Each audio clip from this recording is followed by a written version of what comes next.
আসসালামু আলাইকুম ওয়া রাহমাতুল্লাহি ওয়া বারাকাতুহু। জিলহজ মাস প্রবেশ করার সাথে সাথে অসংখ্য জায়গা থেকে একটি প্রশ্ন বারবার করা হচ্ছে, সেটি হচ্ছে একজন ব্যক্তির কাছে কত টাকা, কি পরিমাণ সম্পদ থাকলে কোরবানি দিতে হবে। সেই বিষয়ে আজকে আমাদের এই পর্বের আলোচনা। আপনারা জানেন রব্বুল আলামিন পবিত্র কোরআন ইরশাদ করেন, ফাসল্লি লিরাব্বিকা ওয়ানহার।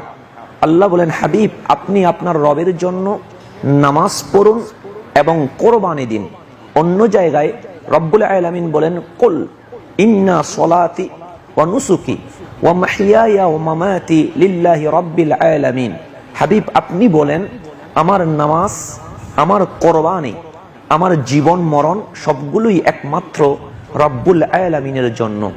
এবং রাসূল করিম সাল্লাল্লাহু আলাইহি ওয়াসাল্লাম কোরবানির গুরুত্ব বুঝাতে গিয়ে এটাই বলেছেন, যার কোরবানি করার সামর্থ্য আছে কিন্তু কোরবানি করছে না, সে যেন আমাদের ঈদগাহে না আসে।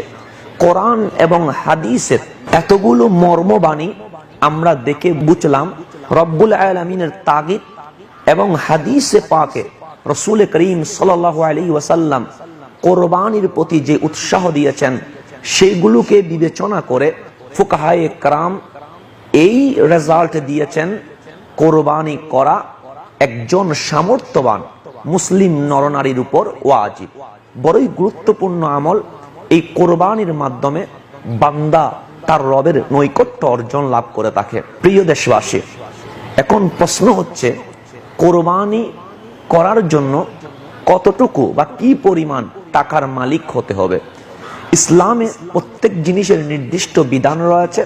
যাকাতের জন্য সম্পদ 1 বছর অতিবাহিত হতে হয়, কিন্তু কোরবানির জন্য ওই রকম কোনো সিস্টেম নেই।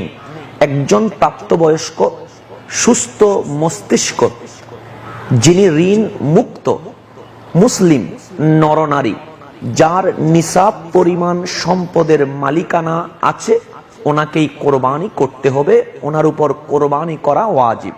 যেমন জিলহজ মাসের 10, 11, 12 এই 3 দিনে যেই কোনো ব্যক্তি, হোক তিনি নর হোক তিনি নারী, পরিবারের যাবতীয় খরচ বাদ দিয়ে যদি নিসাব পরিমাণ তথা 7.5 ভরি স্বর্ণ অথবা 52.5 তোলা রূপের মালিক হয়, তাহলে ওনাকে অবশ্যই কোরবানি দিতে হবে। এখন প্রশ্ন হচ্ছে, এই সম্পদগুলো থাকলে তথা টাকার পরিমাণ কি হতে হবে? আপনি যদি দেখেন সেই সময়ে যখন এই আইনটা প্রয়োগ করা হয়, তখনকার সময়ের কথা, তখন 7.5 ভরি স্বর্ণের যে মূল্য ছিল 52.5 তোলা রূপের সেই মূল্যই ছিল। কিন্তু আন্তর্জাতিক বাজারে চাহিদার বেশ কম হওয়ার কারণে স্বর্ণের দাম বেড়ে গেছে, রূপের দাম কমে গেছে। যেমন 7.5 ভরি স্বর্ণের বর্তমান মূল্য যদি বলেন 22 ক্যারেট, তাহলে দেখবেন 7.5 ভরি স্বর্ণের দাম হবে 5,40,000 টাকার উপরে। আর যদি বলেন সনাতন পদ্ধতি নিয়মে স্বর্ণের দাম, তখন হবে প্রায় 4 লাখ টাকার কাছাকাছি। কিন্তু 52.5 তোলা রূপের দাম কত হবে? যদি বলেন 22 ক্যারেট রূপ্য, তাহলে 52.5 তোলার দাম হয় 80,000 টাকা মতো। সনাতন নিয়মে যেই রূপ্য রয়েছে সেটার মূল্য 48,000 সামথিং হয় 52.5 তোলার দাম। তাহলে এক কথায় বলা যায়, স্বর্ণের দিক থেকে 4 লক্ষ টাকার মালিক হলে, আর রূপের দিকে বিবেচনা করলে নিসাব পরিমাণ অর্থাৎ 50,000 টাকার মালিক হলে ওনাকে কোরবানি করতে হবে, ওনার উপর কোরবানি করা ওয়াজিব। এখন প্রশ্ন হচ্ছে, স্বর্ণের দাম 7.5 ভরি, যেটা 4 লাখ টাকা মতো পড়ে, আর রূপের 52.5 তোলা সেটা 50,000 টাকা পড়ে।